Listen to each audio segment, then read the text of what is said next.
이 시간 하나님께서 우리에게 주시는 말씀은 마태복음 5장 7절 말씀입니다.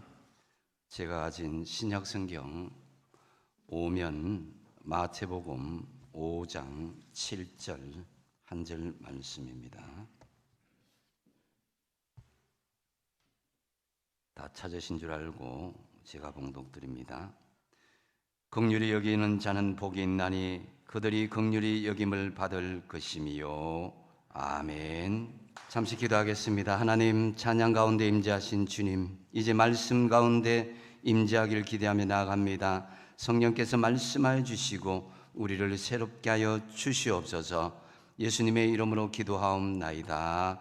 아멘. 가을이 더 깊어갑니다. 지난 한 주간도 평안하셨습니까? 한 주간 서로 안부를 나누며 인사 나누겠습니다. 반갑습니다. 잘 오셨습니다. 사랑합니다. 축복합니다. 감사합니다. 오늘 말씀을 생각하면서 한번 따라하겠습니다. 긍휼히 여기는 자의 복을 얻겠습니다. 요즘 세상을 보면은 겉으로는 굉장히 화려해지고 또 풍요로워지는 것 같지만은 속을 들여다보면은 기괴하고 사람들이 이해하지 못할 일들이 많이 벌어지고 있는 것을 볼 수가 있습니다. 정말 이것이 사람으로서 할 일인가 할 정도로 입에 담지 못할 섬뜩한 일들이 참 많이 있습니다. 게임 소재나 노래나 드라마, 영화 주제들이 대부분 살인이나 또 동성애를 조장하는 이런 것들이 너무나 이제 보편화되어 있습니다. 그러니 사악한 인간들의 잔인한 본성들이 드러나고 연일 엽기적인 죄악이 관영한 이 말세의 모습을 아주 리얼하게 보여주고 있는 것 같습니다. 로마서 1장 18절 이하에 보면은 하나님을 배반한 인간의 악한 모습을 여러 면으로 표현하고 있는데요. 그 중에 로마서 1장 31절의 말씀은 무정한 자요 무자비한 자라 그랬습니다. 정도 없고 자비가 없는 그런 시대에 사는 사람이라는 말씀이죠. 예수님 당시에 로마인은 잔인하기로 유명했습니다. 긍휼과 자비는 안중에도 없었습니다. 노예가 마음에 들지 않으면 죽이거나 아니면 내다 팔 수도 있었습니다. 아내가 마음에 들지 않으면 죽여도 무방하였습니다. 콜로세움만 해도 지금은 관광지가 되었지만은 원래는 그 콜로세움이 맹수와 사람을 싸움 붙여서 피 흘리고 살인을 재미삼아 즐겼던 광란의 장소가 아니겠습니까?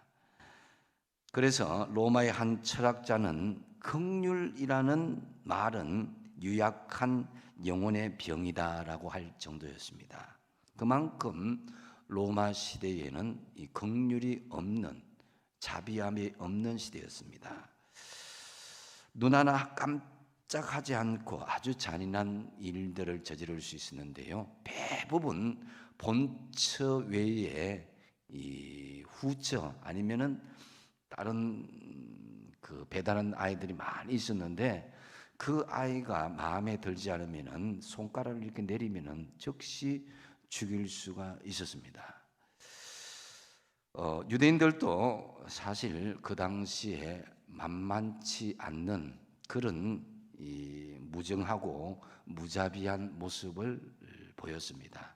굉장히 율법적으로 사람들을 정죄하기도 하였고 이방인들을 괄시하고 심지어 유대인 서민 외에는 다른 모든 사람들은 지옥의 땔감이다라고 할 정도로 이방인들을 무시하고 매정하게 되었습니다. 그런데 지금은 그 무정함과 무자비함이 사라졌을까요? 세상 돌아가는 형편을 봐도 그렇고 또 성경의 예언을 봐도 앞으로 점점 더 심각해질 것은 분명합니다. 디모데후서 3장 1절에서 4절에 보면 말세의 인간의 타락상을 이렇게 표현하고 있는데요.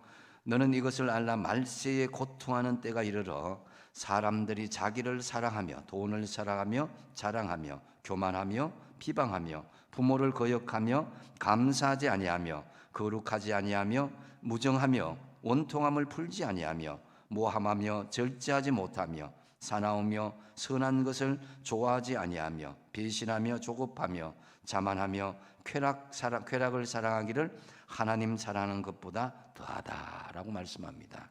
그 이후에도 계속 이어지고 있는데요. 이 말세의 무자비한 인간성이 더욱더 심화될 것을 경고하는데, 이 말씀대로 실현되어 가는 것을 우리는 오늘날 분명히 경계할 수 있어야 될 것입니다. 여기에다가 요즘 코로나로 인해서 정말 세상은 점점 무정하고 무자비해 가는 그런 살벌해지는 그런 모습인데요. 과연 우리는 이런 시대에 어떻게 살아야 될까? 막막한 그런 심정이 들기까지 합니다. 그런데 여러분, 예수님은 이런 살벌한 세상을 향해서 말씀하십니다. 오늘 본문 말씀 마태복음 5장 7절에 긍휼히 여기는 자는 복이 있나니라고 말씀합니다. 자비로운 사람, 긍휼히 여기는 사람이 복되다라는 말씀을 선포하십니다. 얼핏 생각하면은 이 수긍이 잘 되지 않는 말씀입니다. 살벌한 세상이기에 내가 더 강해지고 또 거칠어져야 살아남을 수 있는데 어떻게 남을 수용하고 부드러워지고 그들을 자비롭게 대할 수가 있겠습니까? 그러면은 유약하고 남들에게 늘 짓밟히는 삶을 살아갈 수밖에 없을 것 같습니다.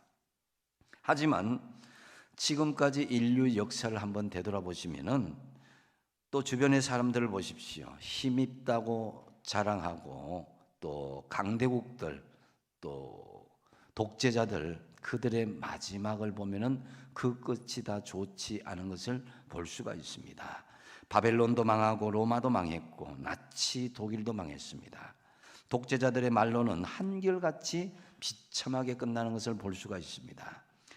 긍휼히 여기는 사람, 남을 자비롭게 여기는 사람은 약해 빠져서 다른 사람들에게 뒤처질 것 같지만은 사실은 이들이야말로 하나님이 보정하는 행복한 인생이요 절대 손해받지 않습니다. 강한 것은 부러지지만 부드러운 것은 부러지지 않는다고 그러잖아요. 그러면 오늘 본문에서 말씀하시는 긍휼이란 과연 무엇이겠습니까? 긍휼은 요즘 잘 쓰지 않는 단어인데요, 자비와 비슷한 말입니다. 히브리어로 긍휼을 표현하는 단어가 크게 두 가지가 있는데요, 하나는 라함이라는 말인데 이 동정, 사랑, 어머니의 자궁, 그런 뜻입니다. 히브리 관점에서 어머니의 자궁과 같이 품고 긍휼히 여기는 아기를 품듯이 조건 없이 품어주는 사랑. 시편 103편 13절에 보면은 아버지와 자식을 긍휼히 여김 같이라는 이 말씀에서 바로 여기에서 라함이라는 말을 사용하고 있습니다. 이사야서 49장 15절 말씀에서도 여인이 어찌 그 젖먹는 자식을 잊겠으며 자기 태에서 난 아들을 긍휼히 여기지 않겠느냐. 그들은 혹시 잊을지라도 나는 너를 잊지 아니할 것이다 그랬습니다. 하나님이 이스라엘 백성들을 향한 그 사랑을 표현한 것이죠. 여기에서 이 긍휼 라함을 표현하고 있습니다. 하나님이 품어주고 감싸주고 자비롭게 우리를 사랑해 주신다는 그런 의미인 것이죠. 또 하나의 히브리어는 헤세드라는 그런 이 말인데요, 하나님의 자비, 인자, 인애, 은혜, 지혜 이렇게 표현하고 있는데요, 하나님 나라의 기초가 되는 사랑과 인애, 이것이 바로 헤세드라는 말입니다. 이는 어떤 조건이 없는 무조건적인 사랑을 이야기합니다. 조건을 따지지 않고 이해스 타산을 하지 않고 고통 가운데 있는 사람, 어려움 가운데 있는 사람들을 불쌍히 여겨서 도와주는 것을 헤세드라 이렇게 이야기합니다. 이 헤세드란 히브리어로 하나씩 한 말 한 말 단어 한자를 보면은 이 해는 헤트라는 원래 이 말이 보호하다라는 것이고 중간에 사메크란 문을 의미하는 중간 있고 그다음에 달렛 이것이 세 개가 다 복합이 되어 있는데 달렛은 그 성전 안에 계시는 하나님의 보호하시는 능력 이것이 울타리다라는 그런 의미에서 이렇게 헤세드라고 이야기합니다. 그런데 이제 헬라어로 보면은 헬라어는 엘레에오라는 말인데요. 긍휼, 동정, 연민이라는 말입니다.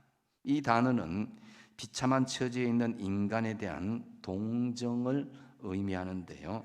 이것은 마음속에나 느끼는 감상적인 그런 것이 아니라 남의 고통을 같이 공감해주는 마음뿐만 아니라 실제로 그 사람들의 행동에 같이 참여해주는 그것이 바로 엘레에오라는 그런 긍휼이란 헬라어 말입니다. 그래서 행동하는 사랑, 엘레에오라는 것입니다. 로마서 10장 30절 말씀에 너희가 전에는 하나님께 순종하지 아니하였더니 이것은 바로 타락한 인간이 하나님 앞에 불순종하였다라는 말이고요. 그 다음에 이스라엘이 순종하지 아니함으로 그런 것은 하나님이 택한 선민 백성이 하나님께 순종하지 아니함으로 이제 긍휼을 입었다. 선민이 아닌 이방인인 우리가 긍휼을 입었다는 거예요. 하나님의 사랑을 입어서 구원의 반열에 들어가게 되었다라는 말씀인 것이죠. 그래서 우리는 정말 하나님의 은혜로 구원을 받게 되었고 하나님의 선민의 자격을 얻게 된 것입니다. 어쨌든 이제 구체적으로 우리가 긍휼을 어떻게 실천해야 되겠습니까? 먼저 첫째는 도움이 필요한 사람에게 그 필요를 채워주는 것이 긍휼이다라는 것이죠. 긍휼이라는 말의 영어로 보면 sympathy다 해서 이 단어는 합성어인데 함께라는 심이란 단어와 함께 이 경험, 고통을 뜻하는 퍼시에서 이 두 가지가 합쳐진 것입니다. 비슷한 말로 compassion이란 말도 있는데요. 이 단어는 com이라는 함께라는 말과 passion, 고통이란 고난이란 말의 합성어입니다. 그래서 이웃의 고통을 나 자신의 고통으로 여기는 것이 바로 긍휼이다라는 것이죠. 긍휼은 마음만 간직하는 것이 아니라 직접 실천하고 행동으로 나타나야 됩니다. 야고보서 2장 15절에서 17절 한번 같이 한번 읽어보겠습니다. 시작. 만일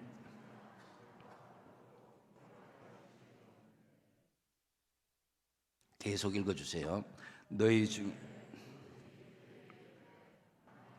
덥게 하라 배부르게 하라며 그 몸에 설 것을 주지 아니하면 무슨 유익이 있으리요. 이와 같이 행함이 없는 믿음은 그 자체가 죽은 것이라. 아멘. 이웃이 헐벗고 굶주리고 고통당하고 있는데 아이고 어떡해요, 힘들어서 어떡해요, 밥 많이 드시고 이불 따뜻하게 덮으시고 춥게 다니지 마세요. 말만 하면 소용이 없다는 거예요. 행함이 없는 말만 하는 것은 바로 죽은 믿음과 같은 것이다라는 거죠. 누가복음 10장에 선한 사마리아 사람을 비유하고 있는데요. 강도 만난 이웃에게 사마리아 사람은 그 강도 만난 이웃에게 꼭 필요한 것을 채워주었습니다. 기름과 포도주로 그 상처를 붓고 그를 주막에 데려가서 돌보아 주었고 음식을 주었습니다. 그리고 그 주막에 있는 주인에게 만약에 이 사람을 돌보다가 돈이 더 들게 되면 내가 돌아와서 이 사람에 든 비용을 내가 다 감당하겠다라고 그 강도 만난 자의 필요를 정확하게 채워주는 것, 이것이 긍휼이라는 말에 포함되는 것입니다. 그래서 이것은 바로 십자가 위에서 우리를 위해서 대신 죽은 예수님의 마음을 표현하는 것이기도 합니다. 요즘 세상에 이런 사람들은 미쳤다고 하거나 아니면 바보라고 할 것입니다. 아무런 대가 없이 그런 어려움을 당한 사람에게 선함을 베풀고 긍휼을 베풀고 대가 없이 더 필요한 것까지 채워주고자 하는 그런 마음들, 그 바보 같은 길, 미친 것 같은 길을 우리 주님이 걸어가셨습니다. 도움이 필요한 우리에게 그 필요를 채워주셨습니다. 내가 대신 걸어야 할 십자가, 그것을 바보처럼 그 십자가를 대신 지시고 우리를 구원해 주셨습니다. 주님의 제자된 여러분, 지금 도움이 필요한 사람에게 우리의 필요를 채워주십시오. 말이 아니라 여러분의 섬김과 물질과 시간을 투자하십시오. 그 긍휼을 실천하는 모습으로 세상에 선한 영향력을 가지고 여러분을 닮은 사람들, 더 정확하게 말씀드리면 주님을 닮은 사람들이 많이 나왔으면 좋겠습니다. 주님이 바라시는 그 긍휼을 베푸는 사람이 바로 저와 여러분이 되시길 바랍니다. 두 번째로, 다른 사람의 죄와 허물을 용서하는 것이 긍휼을 실천하는 것입니다. 하나님께서 우리의 행위와 태도에 만약에 심사위원이 되신다면, 점수를 매긴다면 여러분 몇 점이 되고 여러분은 그 심사 기준에 어떻게 될 것 같습니까? 통과할 것 같습니까? 죄송한 이야기지만은 주님의 기준으로는 한 사람도 통과할 수가 없습니다. 의인은 없나니 한 사람도 없습니다. 그런 우리를 하나님께서 먼저 불쌍히 여겨주셨습니다.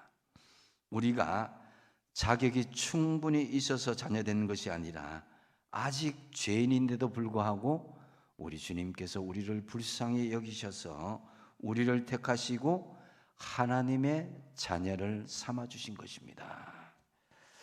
에베소서 2장 3절에서 5절 말씀, 그것이 이 말씀입니다. 한번 같이 찬찬히 읽어보겠습니다. 시작. 전에는 우리도 다 그 가운데서 우리 육체의 욕심을 따라 지내며 육체와 마음에 원하는 것을 하여 다른 이들과 같이 본질상 진노의 자녀이었더니 긍휼이 풍성하신 하나님이 우리를 사랑하신 그 큰 사랑을 인하여 허물로 죽은 우리를 그리스도와 함께 살리셨고 너희는 은혜로 구원을 받은 것이니라. 할렐루야. 우리가 이런 사람이었습니다. 육체와 마음에 원하는 것을 하며 마음대로 하서 살았고요, 우리의 욕망과 야망에 따라 살았습니다. 다른 사람들과 같이 우리도 본질상 하나님의 진노를 받아야 되는 그런 사람들이었습니다.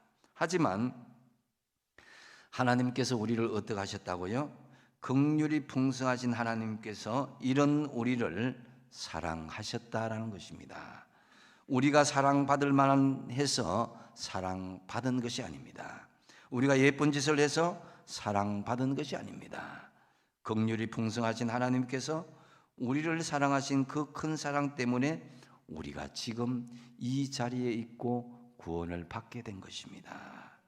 그 큰 사랑 때문에 허물로 죽었던 우리가 그리스도와 함께 살아났다 그랬습니다.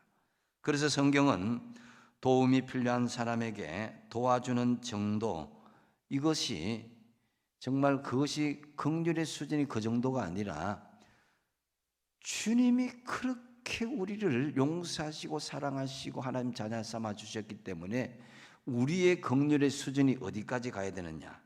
나를 못 살게 하고 나를 대적하고 나를 부당하게 비판하고 욕하는 자들까지도, 원수까지도 그들을 불쌍하게 여기라고 명령하는 것입니다.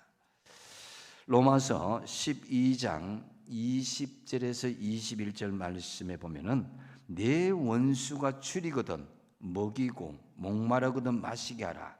그리함으로 내가 숯불을 그 머리에 쌓아 놓으리라. 악에게 지지 말고 선으로 악을 이기라고 말씀하는 것입니다.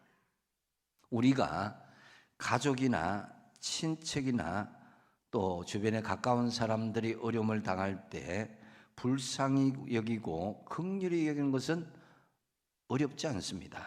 그런데 성경은 원수지간까지도 긍휼히 여기라고 말씀합니다. 나를 대적하고 해롭게 하고 괴롭히던 사람까지도 용서할 수 있는 힘이 어디서 나오는 것입니까? 바로 내가 먼저 하나님으로부터 긍휼히 여김을 받은 존재라는 것을 뼛속 깊이 깨닫게 될 때에 우리도 그 긍휼을 베풀 수 있게 될 것입니다. 이런 긍휼의 마음을 품게 되면은 내 가슴에 상처 준 사람까지도 긍휼히 여기는 마음으로 바라볼 수 있습니다. 저 구원받지 못한 사람이 무엇을 알겠냐고 그냥 불쌍한 마음이 생기는 거예요. 나에게 불의하게 부덕부덕 대들고 나를 불의하게 모함하더라도 저 구원받지 못한 불쌍한 영혼이 하나님 뭘 알겠습니까? 그 영혼을 불쌍히 여겨달라고. 그 대상이 여러분의 배우자가 될 수 있고 자녀가 될 수 있고 이웃이 될 수 있고 직장 동료가 될 수 있습니다. 여러분 같이 대적하지 마시고 내가 먼저 긍휼의 마음을 품을 때에 하나님께서 우리를 통해서 그 긍휼의 마음이 흘러가서 그 영혼을 구원하여 주실 줄 믿습니다. 구약에 보면은 하나님의 긍휼을 잘 설명하는 책이 있는데요.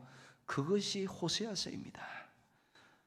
호세아의 헬라식 이름은 바로 예수입니다.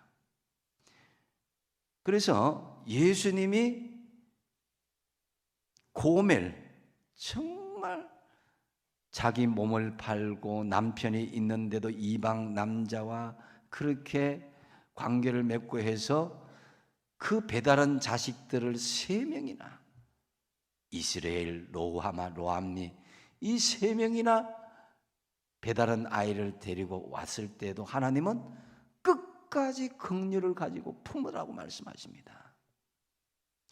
이 호세아 선지자는 예수님이시고 고멜은 이스라엘 백성들, 바로 죄 많은 우리를 이야기하는 거죠. 그래서 이 고멜이 외간 남자와 동침하여서 배다른 자식을 낳았는데 그 딸 이름이 로우하마랍니다. 로라는 말은 아니다, 낫이란 뜻입니다. 하마는 무슨 뜻이냐면은 하나님의 긍휼을 받는다. 그러니까 하나님의 긍휼을 받지 못한 딸이 로우하마. 너희 이스라엘 백성들, 너희 구원받은 자녀들의 본질상 진노의 모습이 그렇게 되었다는 것입니다. 그리고 또 아들이 있는데 그 로암미 해서 너는 내 백성이 아니다. 원래는 네 백성이 아니었는데 하나님의 자녀가 아니었는데 하나님께서 일방적인 사랑으로 품어주시는 것을 호세아서를 통해서 말씀합니다. 그래서 정말 패역한 창녀와 그 자손, 그들이 바로 이스라엘 자손이요 우리의 본질적인 모습이란 거예요. 이것은 곧 허물과 죽은 상태 우리의 모습을 상징하는 것인데요. 창녀 고멜이 그리스도의 신부가 되는 것, 고멜과 같은 우리가 주님의 신부가 되는 것이 바로 구원이라는 것입니다. 바로 여기에서 하나님의 라함, 긍휼이 부어지는 것입니다. 호세아서 2장 23절을 같이 한번 읽어보겠습니다. 시작. 내가 나를 위하여 그를 이 땅에 심고 긍휼히 여김을 받지 못하였던 자를 긍휼히 여기며 내 백성이 아니었던 자에게 향하여 이르기를 너는 내 백성이라 하리니 그들은 이러기를 주는 내 하나님이시라 하리라 하시니라. 아멘. 평생 장녀와 같이 못된 짓만 하던 고멜에게 값없이 부어지는 구원의 은혜가 하나님의 긍휼이다. 계속 장녀짓을 하는 고멜은 결국 노예 시장에 팔려가고, 호세아는 그 고멜을 보리 한 오멜 반과 은 15, 은 30이죠. 이것을 가지고 신랑의 목숨값 같은 것, 은 30을 가지고 다시 고멜을 사오는 것이 긍휼입니다. 은 30, 예수님께서 십자가에 달릴 때에 가룟 유다가 팔은 금액과 같은 거예요. 바로 장녀와 같고 영원히 죽을 우리를 예수님께서 우리를 위해서 구원해 주셨다는 그런 말씀이죠. 우리는 예수님의 십자가의 대속의 은혜로 다 용서를 받았습니다. 그리고 의인이 되고 하나님의 자녀가 되었는데요, 그 은혜와 긍휼을 받았기에 우리도 다른 사람을 용서할 수 있고 또 용서해야 되는 이유가 바로 여기에 있는 것입니다. 주기도문을 하시잖아요. 내가 다른 사람을 용서해 준 것 같이 하나님 내 죄를 용서해 주십시오. 내가 긍휼을 입은 것과 같이 다른 사람도 긍휼한 마음으로 베풀어 줘야 된다는 거예요. 그래서 내가 용서받았듯이 다른 사람의 죄를 용서하시는 긍휼의 삶을 실천하시기 바랍니다. 세 번째로, 구원받지 못한 사람들을 불쌍히 여기는 것이 긍휼을 베푸는 삶이라고 할 수 있습니다. 예수님의 행적을 기록한 사복음서를 보면은 가장 많이 등장하는 내용이 무엇이겠습니까? 부자가 되고 잘 먹고 잘 살아라 하는 이 축복의 말씀은 아닙니다. 예수님의 공생의 3년 동안 대부분 사역은 병에 걸려고 고통 중에 있는 불쌍한 영혼들을 찾아가는 사람들, 이 사람들을 고쳐주는 것이었습니다. 귀신 들린 사람을 고쳐주고 열병과 나병, 눈먼 자, 안전병이 등등 예수님은 무수한 병자들을 고치고 치료해 주셨습니다. 이렇게 많은 병자들을 치료해 주신 동기가 무엇이겠습니까? 그것은 바로 예수님 속에 내재진 긍휼의 마음인 것입니다. 예수님은 지나가시다가 만나는 병자들을 모른 채 하지 않고 다 불쌍히 여기시고 반드시 그들에게 손을 내밀어서 치유해 주셨습니다. 이러한 예수님의 마음을 잘 표현하는 것이 긍휼입니다. 그런데 이 긍휼이라는 한자 모양을 풀어서 보시면은 불쌍히 여길 구휼할 헐 이렇게 한자로 있는데요, 이것을 풀어보시면은 세모진 창모 더하기 이제 금, 이게 긍이고요. 그 다음에 휼은 마음 심자 변에다가 피혈자가 더해진 말입니다. 이것을 연결해서 말하면 지금 창으로 찔리고 피 보혈의 마음을 품는 것이 긍휼이라는 거예요. 이 긍휼을 하면은 누가 생각납니까? 예수 그리스도가 생각나지 않습니까? 아무 죄도 없으면서 창을 찔리고 보혈을 흘리신 주님, 바로 주님의 마음이 긍휼의 마음이란 것입니다. 예수님은 단순히 질병만을 치유한 것이 아니라 영혼 구원을 위해서 더 초점을 맞추었습니다. 예수님은 그들에게 내 질병을 치유하였노라 이렇게 하지 않습니다. 내 믿음이 너를 구원하였다라고 계속적으로 질병을 치유할 때 먼저 말씀하신 것을 볼 수가 있습니다. 여러분, 우리가 몸이 아프면 아야 하고 고통을 호소하는데 영혼이 아프면 사람들이 고통을 잘 호소하지 않습니다. 그래서 우리는 영혼의 아픔을 보면서 불쌍히 여길 수 있는 그런 마음들을 느껴야 됩니다. 우리는 동물이 아닙니다. 사람들마다 다 영이 있는데 죽은 영혼들, 지옥으로 가는 영혼들 향해서 우리는 불쌍히 여길 수 있는 마음을 가져야 된다니까요. 그들이 언제 이 세상을 떠날지도 모르는데 그 영혼들을 향해서 불쌍히 여기는 마음을 가져야 하나님께서 우리에게 주신 긍휼의 마음을 온전히 이룰 수가 있는 것입니다. 그래서 여러분, 시신을 부둥켜 안고 우리는 보통 어르신들이 돌아가면 엉엉 울잖아요, 그죠? 마찬가지로 죽어가는 영혼을 위해서 우는 것은 더 당연하지 않습니까? 육신은 흙으로 돌아가지만 영혼은 영원히 머물게 되는 것입니다. 그 영혼이 죽어가는데 우리가 울지 않고 긍휼하게 여기지 않는다면 우리의 마음이 무정한 것입니다. 여러분, 그렇기 때문에 최고의 구제는 복음 전도입니다. 사도행전 3장에 보면 베드로가 성전에 가다가 성전 미문에 안전뱅이 거린을 바라보게 되죠. 줄 돈이 없었지만 그는 담대히 외칩니다. 사도행전 3장 6절 말씀 한번 같이 한번 읽어보겠습니다. 시작. 은과 금은 내게 없거니와 내게 있는 이것을 내게 주노니 나사렛 예수 그리스도의 이름으로 일어나 걸어라. 아멘.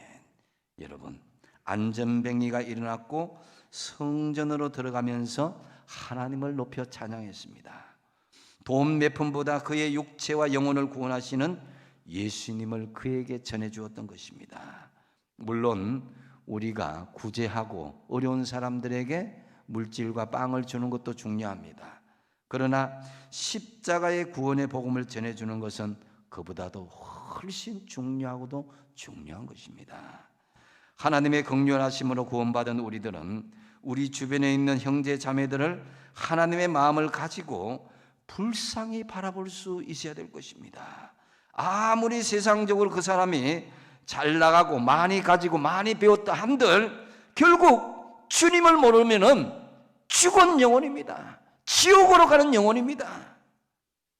그들은 사실 아무것도 안 가진 것이나 마찬가지고 아니면 그 이하의 사람입니다. 영원한 삶이 없기 때문에 그 영혼들을 향해서 울고 긍휼히 여길 수 있어야 되는 것입니다. 예수님은 구원받지 못한 사람들을 늘 불쌍히 여기셨는데요. 마태복음 9장 36절에 무리를 보시고 불쌍히 여기시니 이는 그들이 목자 없는 양과 같이 고생하며 기진함이라고 그랬습니다. 하나님의 말씀도 모르고 하나님의 말씀의 꼴을 먹을 줄도 모르고 쉴만한 물과 정말 푸른 초장으로 나갈 줄도 모르는 목자 없는 양같이 하면은 그 영혼들을 우리가 불쌍히 여겨야 되지 않겠습니까? 누가복음 12장에서 예수님은 한 부자에게 이렇게 말씀합니다. 부자가 굉장히 많은 이윤을 남겼습니다. 대단히 만족해서 새로운 사업 구상에 들떠 있고 사업 확장에 들떠 있는 그를 향해서 우리 주님께서 불쌍히 여기면서 말합니다. 요즘 말로 얘기하면 부자로 떼부자로 성공한 사람들, 누가복음 12장 20절 말씀에 어리석은 자여 오늘 밤에 내 영혼을 도로 찾으리니 그러면 내 준비한 것이 누구의 것이 되겠느냐고 말씀합니다. 구원받은 우리가 이 세상에서 하나님과 상관없이 살아가는 사람들을 볼 때에 우리는 불쌍히 여기는 마음을 가져야 하겠습니다. 이것이 바로 긍휼의 마음입니다. 여러분, 지금 우리 가까이에 복음이 필요한 사람들 얼마든지 있습니다. 그 사람들의 이름을 써서 하나님 앞에 내놓고 불쌍한 영혼 구원받게 해달라고 하나님 앞에 얼마나 기도해 보셨습니까? 지금 우리 교회는 코로나로 다시 회복해야 될 중요한 숙제가 있습니다. 영혼 구원에 대한 강한 열정을 가지고 기도하는 것입니다. 영혼 구원을 위해서 흩어진 양들을 위해서 적극적으로 다시금 모으고 전도하는 것입니다. 코로나 때문에 아니면 직장 때문에 아니면 바빠서 이런 것으로 우리가 핑계할 수 없습니다. 사실 영혼 구원에 대한 열정이 부족하고 그 영혼들을 불쌍히 여기는 긍휼의 마음이 부족해서 나서지 못하는 것 아닙니까? 영혼을 사랑하지 아니하고는 하나님의 사랑을 온전히 우리가 받을 수가 없습니다. 영혼을 사랑하는 마음을 갖지 아니하고서는 하나님의 사랑을 알 수도 없습니다. 참으로 우리 주변에 죽어나는 영혼을 불쌍히 여기시고 그 불쌍한 영혼들의 구원을 위해서 힘쓰시는 저와 여러분 되시기 바랍니다. 이제 말씀을 정리합니다. 긍휼히 여기는 자는 복이 있나니 긍휼히 여김을 받을 것이라고 말씀합니다. 긍휼히 여기는 자는 어떻게 살아야 한다고요? 첫 번째로 도움이 필요한 사람에게 그 필요를 채워주십시오. 지나가지 말고 말이 아니라 여러분의 섬김과 물질과 시간을 투자하십시오. 두 번째로 다른 사람의 죄와 허물을 용서하시고 덮어주십시오. 내가 용서받았듯이 다른 사람의 죄를 용서하는 것이 바로 긍휼한 삶입니다. 세 번째가 뭡니까? 구원받지 못한 사람들을 불쌍하게 여기십시오. 우리 주변에 죽어가는 영혼들을 불쌍히 여기시고 그 불쌍한 영혼들의 구원을 위해서 힘쓰고 애써야 할 것입니다. 로마서 12장 8절 하반절에 이렇게 말씀합니다. 긍휼을 베푸는 자는 즐거움으로 할 것이니라 그랬습니다. 이왕 긍휼을 베푸는 것, 도울 자들에게 기쁜 마음으로 즐거움으로 돕고 용서할 때 기쁜 마음으로 즐거움으로 긍휼을 베풀고 구원을 위해서 힘쓰는 것도 기쁨으로 하심으로 하나님의 긍휼의 여김을 받는 그런 축복을 누리는 저와 여러분 다 되시기 바랍니다. 기도하겠습니다. 아버지 하나님, 긍휼히 여기는 자는 복이 있나니 긍휼히 여김을 받을 것이라고 그랬습니다. 이제 오늘 말씀에 따라서 긍휼한 마음으로 돕고 용서하고 구원을 위해서 힘쓰는 우리 모두가 되게 하여 주시옵소서. 예수님의 이름으로 기도하옵나이다. 아멘.